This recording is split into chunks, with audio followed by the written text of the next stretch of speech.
When I was starting to go through these struggles, I would read Dale Carnegie, I would read Norman Vincent Peale, Joel Osteen, John C. Maxwell, and I started reading these types of books and implementing the lessons. And then all of a sudden, you don't need to read the book all the time to implement the lesson. You now know the lesson. So that's where it started. And then I wrote my first book. Had no idea what I was doing, but you write your first book.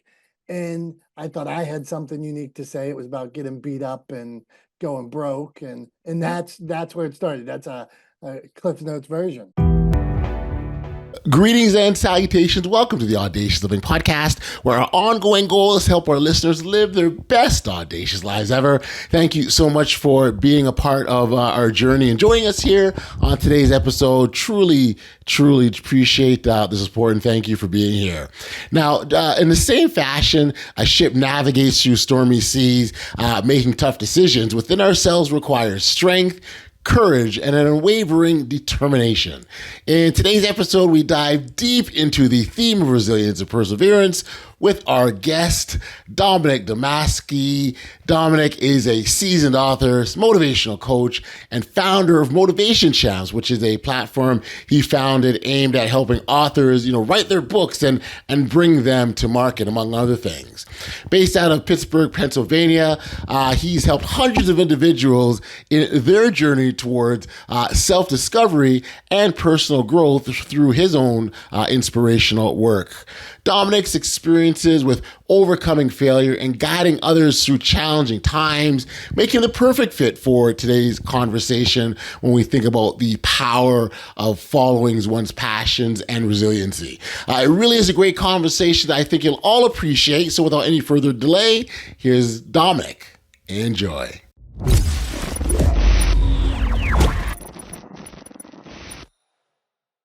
Hey, Dominick, thank you for joining me here today on the Audacious Living Podcast. I appreciate you taking the time like this. Thank you for being here. Hey, thank you. When I read your bio, I said, I have to be part of his show. This guy's incredible. Oh, thank you. Very much appreciate that. I think part of, everything that I've done and continue to do is just sort of falling out of the various passions that I have and leading with that. And I think the interesting thing, and we could probably tie this directly into what we're here to talk about, but really, if you think about it, when you sort of lead with your passions and the thing that you love, it has a way of not only fueling yourself but those around you, and it can be very inspirational. Particularly if you've had to say overcome this massive challenge or of some sort in your life, and so that's kind of how I proceed and move forward, and what's worked for me for sure. Now, in your case, you spend a lot of time in that motivation space, if you will, helping, certainly bring, help people, write books and bring books to market, and your platform, Motivation Champs, which I actually love the name, to be honest with you. It's a fantastic name. But there's a lot behind that. So perhaps, Dominick, as a starting point, if you sort of can, give our listeners an idea of who or what you're all about and how you got here. I'd love to, man, and appreciate the opportunity. So I'm thrilled to be in the space. I'm Dominick Domasky. I'm from Pittsburgh, Pennsylvania. Proud Pittsburgher, black and gold. Our Steeler fans, but really, I come from a blue collar family. I was in the restaurant business. My dad's a landscaper. I was in the restaurant business in my early 20s. I thought I'm gonna, like Audley said, I'm gonna follow my passions. I went in the restaurant business. I thought if I worked hard, everything would work out. And that's what I tried. And instead, I lost $500,000. I went broke. I had houses repossessed, cars repossessed. Everything went wrong. Now, 20 years later, I could have done 1,000 things better. But I look at that time as I got a master's degree in failure and persistence. And so at the time my dad had given me a inspirational book when I was young, Og Mandino. And so when I was starting to go through these struggles, I would read Dale Carnegie, I would read Norman Vincent Peale, Joel Osteen, John C. Maxwell, and I started reading these types of books and implementing the lessons. And then all of a sudden, you don't need to read the book all the time to implement the lesson. You now know the lesson. So that's where it started. And then I wrote my first book. Had no idea what I was doing, but you write your first book. And I thought I had something unique to say. It was about getting beat up and going broke. And that's where it started. That's a Cliff Notes version. There's much to be said by when it comes to sort of sharing our experiences and sharing our battles, and I think all aspects of our battles are valuable. So it's really easy to go, oh my gosh, I can't tell people this, I can't let people, I can't share this because it'll make me, maybe there's fear of judgment, embarrassment, who knows? There's a whole host of things. But ultimately, those are where the greatest lessons come from, right? Yeah, Exactly. 100%. Yeah, so And when I started standing up on stage, so I read the first book and I start going up on stages and telling this story or my story. Then I'd talk to people afterwards and they had a story. And Audley had a story. And the next person had a story. And I thought to myself, wait a minute. All these people, like you're saying, have been through something that could help other people. And that was the root of the Motivation Champs. That's how it went from, yeah, man, I'm interesting, but these people are really cool. And how could I help more people and put out that kind of content? yeah, no, it's I think it's a valuable tool. And I wonder if you sort of talk about vulnerability, because in order to be able to do that, Yeah. vulnerability is an important thing to do, right? Yeah. Yeah, because it sucks to fail. Like so many people don't even want to talk about the word. They will say, and there's nuances of it, so I understand, and I'm not mad at anybody for anybody's take on failures, because somebody will, there is no failure if you keep trying, or it's you shouldn't. Well, okay, at times things don't go as you want. However you want to phrase that, things don't always work out the way you planned. I think we all know that, and so I try to keep stepping out of my comfort zone, Hmm. keep chasing the passion, like you mentioned, keep chasing the dreams. And it's a journey. There's setback, there's failure, there's uh, times where things were repossessed, where it would have been easier to sit on the sideline. And I always think I don't want to live in a world. I spent after going broke, I spent 20 some years in cells, and I was about 20 years in cells and pharmaceuticals and insurance cells, and I hated so much of the time. And but I was true. It took me a while to rebuild myself and figure out where I was going. But I was always studying and consuming this kind of content. And then I decided I'm going for it again. I'm gonna be a business owner again. I'm gonna step out of the comfort zone and risk failure, risk security, and things like that. So Hmm. I believe to get where you want to go, that we have to do the uncomfortable. Yeah, yeah, for sure. One of the things that you've openly spoken about with respects to having to deal with is the Alzheimer's disease, and the Mm. impact it has on individuals and families. I wonder if you sort of share just what that journey has been like, or that part of your journey has been like, I should say. Yeah, thank you. Uh, so I'm not an expert in Alzheimer's by any means. I'm a son who loved his mom and was thrown into the fire like most uh, family members and caregivers that are dealing with that kind of thing. All of a sudden, your loved one, the patriarch, the matriarch, this person that you love more than life itself, isn't that same person anymore, and they're being robbed of their dignity and who they once were. And I I had like you mentioned, during the pandemic, all these changes that happened. My mom battled with Alzheimer's for about 10 years. During the pandemic, she went into a home right before the pandemic. I was part of making that decision, and you do what you can. You make decisions for your loved ones based on what you know, with their best interest in mind, out of love, with their best interest in mind. That's what I did. Out of love, best interest in mind. I Mhm. didn't know a global pandemic was going to hit, and 2 months later they were going to say, "Hey, you can't see your mom for a year." you can't, you got to look through a screen door. You got to Zoom with somebody that walks away from the phone while you're talking to her. So, um, it, I, during this time wrote a book. It was called My Name is Sharon. And I was done writing because I helped other people write, but Sure. it was more a cathartic thing, Yes. Yes. Yes. journeying, documenting the journey. And so I wrote My Name is Sharon. It's a book about Alzheimer's colliding with the global pandemic.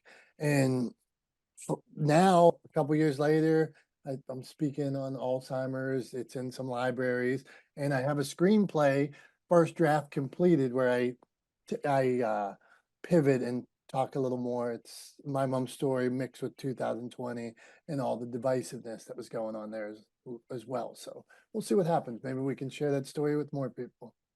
It'd be a wonderful thing to do. And congratulations on taking, a challenge, something adverse, and turning into something wonderful, special, and enlightening for others. And so, it's funny. I know you said you're not an expert in Alzheimer's, but quite, it's not even about being an expert. It's about you're the expert of your Right. experiences, right?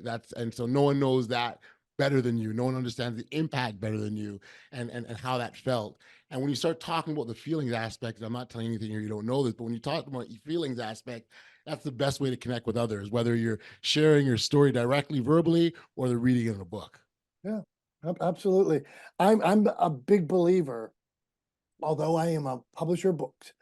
I believe in today's world, people consume their content a myriad of ways. So whether it's listening to podcasts, whether it's reading books, whether it's video content. So I think if if you're going to share a story, you should do your best to figure out how to share it in all those different medias. Let's sort of talk about those who thought about writing or always said maybe I can write, or those aspiring authors. Um, if you were to, say identify, one, two, or three things. Hey, this is what you need to bear in mind, or here's what you need to do, or advice. What would you say? All right. I was you, Huh? and now I've helped hundreds of people write books. Uh, for number one, get it from here. I'm pointing to my head. Yep. Get it from your head down on paper. Get it from your head down on computer. Get it from your head into your voice app or whatever. So the first step, and when it comes to books, an idea in your head is still in your head. Yes. So I need to be able to see one piece, one line, even if it's a line, that's a start. Even if it's a sentence, sentences become paragraphs, paragraphs become chapters, chapters becomes a book. And I never worry about starting from the middle, starting from the back, starting from you build. It's like building blocks, blocks, blocks, and you keep stacking those blocks. So that's number one. How's that? Yeah, that makes sense. It makes sense. I mean, if it's in here and no one else knows, then you're not helping nobody. Absolutely. And so many people will have such good ideas, Sure. but to put it down on that piece of paper, that's that you're articulating it, you're making it clear. Then once it's down on paper, once I would start to compartmentalize them, I would make an outline. I love an outline. If you were brilliant enough or could start with an outline and say, hey, I really want to write a book on basketball, and I'm gonna show the history of the leagues, the basketball leagues. And so, okay, the outline, history, growth, expansion, takeaway. And now you're any outline you can form, now you can really, oh, I need to build here. This story works here. This story works here. So outline second. Third, I'll jump ahead and I'll say third, start telling your friends, start telling your wife, start um, posting on Twitter the ideas that you're interested in. So if it's fishing, and I want you to step out. We talked about stepping out of your comfort zone and start to post about going fishing. I want you to talk to your friends and test those stories that you might share in a book about fishing. I want you to get comfortable having people identify you as the fishing man or woman. So the fishing woman, that's a good, uh, she would write a good book, The Fishing Woman. She could do Yeah, videos. yeah, And yeah. once people saw her as that, she would get more comfortable with that. And now when she released her book, she would have a whole audience ready. Gotcha. Gotcha. Yeah, no, I think that those things make sense. There's so many people who I'm sure, and you encountered many who've said, "Man, one day, and I should." And heck, I know I even said that. I mean, so I mean, it's out there, right? And so I think people have a natural inclination to want to share and to want to provide something to the world.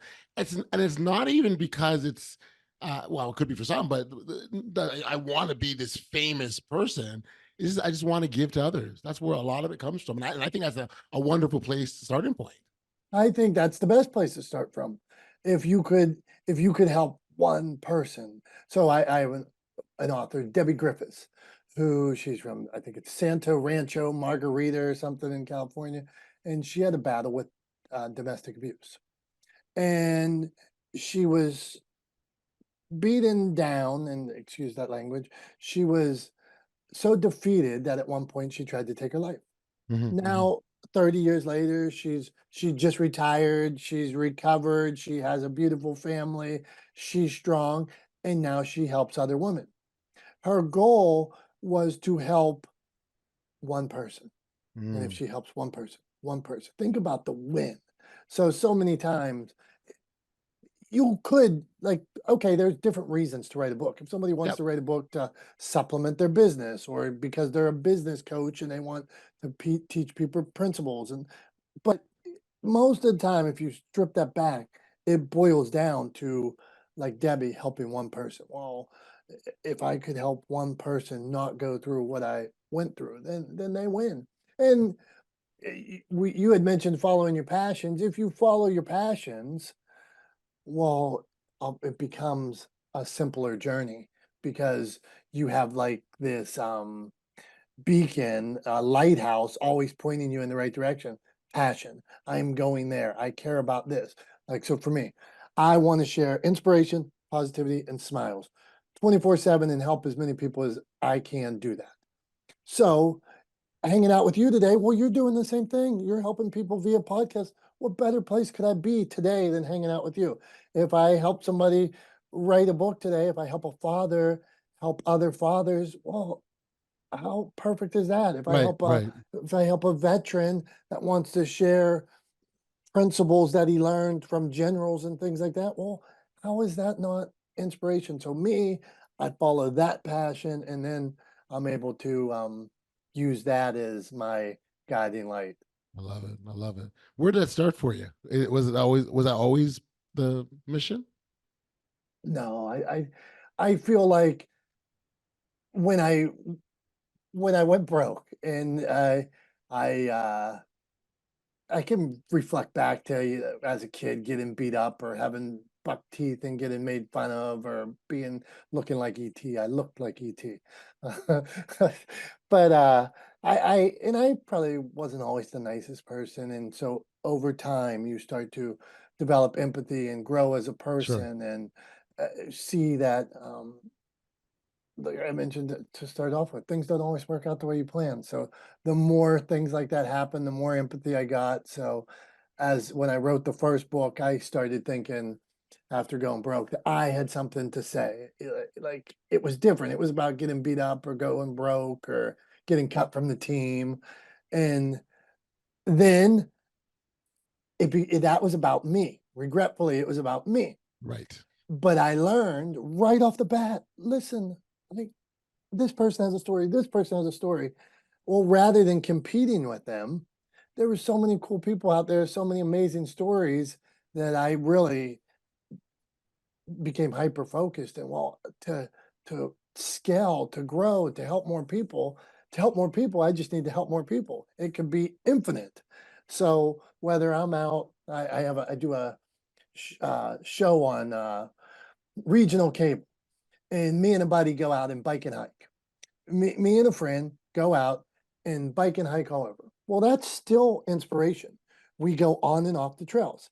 We hang out with a friend. We see new places. We encourage people to go out. It doesn't have to cost money. We Love it. encourage them to step out of their comfort zone and climb up a hill, or that place you passed 100 times, maybe pull off in that parking lot and go see it. It's the same.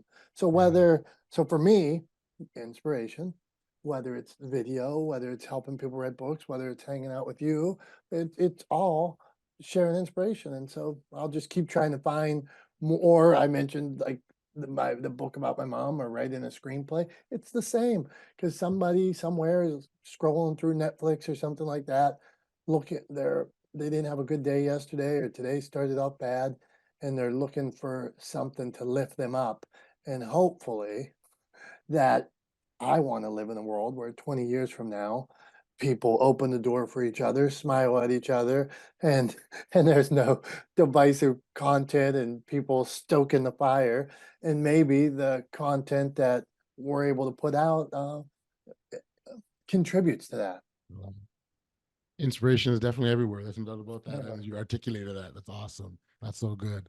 So let's for those out there listening, let's sort of make sure they have ways of connecting you with you, Dominick.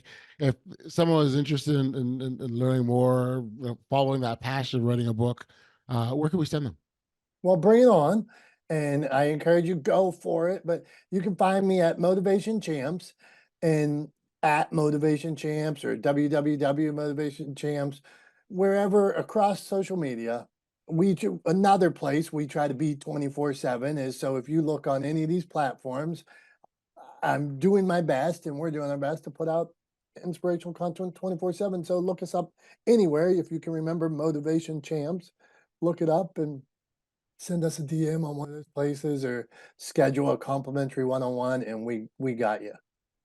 What's really awesome about this, and why it fit, what was so fitting with the podcast, is that we very much encourage individuals to take that step, take that bold leap, if you will, that step towards audaciousness. And I think for some, the idea of telling their story that they had hidden, or something that they've been ashamed of, or something adversity they went through, is an extremely audacious and bold step. And so thank you for what you're doing and helping people get out of that, get out of that box or mold, if you will, and get out there and tell their stories, Dominick. All the best.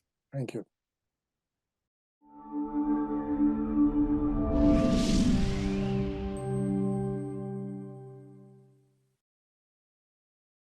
Back we are here on the podcast, and in a world where setbacks and failures are inevitable, Dominick reminds us that true success lies in our ability to rise above adversity and learn from our mistakes, and keep moving forward with unwavering determination and passion. To learn more from Dominick and explore ways to ignite your own audacious living journey through a book, be sure to connect with him directly through and of course the contact details we will have in the show notes below. And I'd encourage you to take that first step towards creating the life you truly desire. Discover exclusive coaching sessions, motivational tools, and inspiring content offered by Dominick to help you unlock your full potential and live a life filled with purpose and passion, and write that book. As we wrap up today's episode, I encourage you to like, follow, and subscribe, and share the Audacious Living podcast if you haven't already done so. Your support helps us grow and reach even more individuals seeking inspiration and empowerment. Until next time, stay safe, be kind, show love to one another, and be audacious. You've been listening to the Audacious